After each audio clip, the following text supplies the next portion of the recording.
Okay, so what makes the Cloyes Hex-a-Just timing set unique is it actually has the piece that goes on the pin from the cam, if you see here, that gives you the ability to dial in more accurately your timing, because as that goes on the pin you can then turn this to get advance or retard on your timing set. So we're going to show you how this goes on. We've got our timing chain here that we put on the cam gear. We've got our Hex-a-Just pin adjustment on there. This is our cam bearing, cam thrust bearing. It goes with the silver side towards the block, and then we'll bring it over here. If you look on the cam gear itself, this circle or this hole here needs to line up as close to possible with the circle that we lined up when we put our gear on. So we'll come down here and make sure that those are lined up, and then put our hex adjuster on the pin,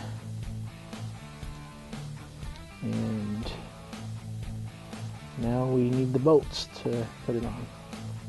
Okay, so we've got everything set up. Again, we've got our Hex-a-Just pin set to the center point. We're going to just snug down our cam bolts. We've got the cam lock on. We did put a little Loctite on it, so again, we're just going to snug it down because we're going to probably need to come back and adjust our timing on these. So we're just going to get it snug for now.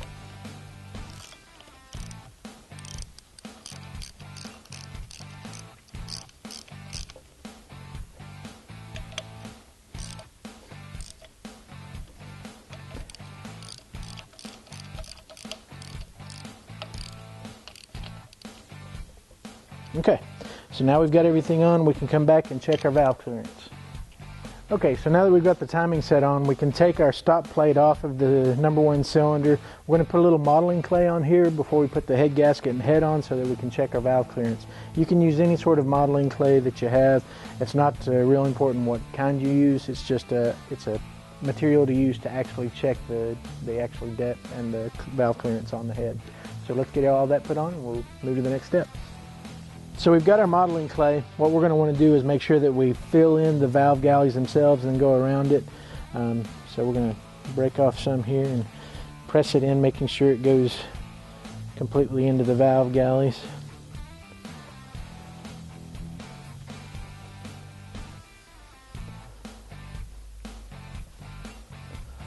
Before we put the head gasket and head on. Okay, I think it's ready.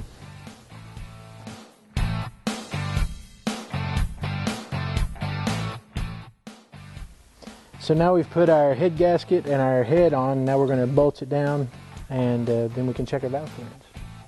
So you can tell on our head that we've actually replaced 2 of the valve springs in here. These are the valve springs that came in it.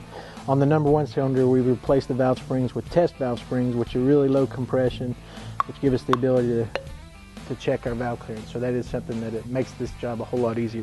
If you've got some low compression test valve springs, you can put them on. Okay, just like we did with the timing set, we're just snugging down our head bolts, and as in most cases, what you do is you start in the center and you work your way out on the head to make sure everything lays down uniformly. The heads we're actually using are the Edelbrock Performer RPM 6089 heads. This is a 6089-5. That means that this particular head has been set up to take our hydraulic lifter setup. So this is the way that the heads will come. Make sure that you get the right heads for the way that you've set up your engine build. Again, making sure the planning, all the components need to work together. This one is set up for the kind of lifters that we're using. We've got everything snugged down, so now we can check our valve clearance.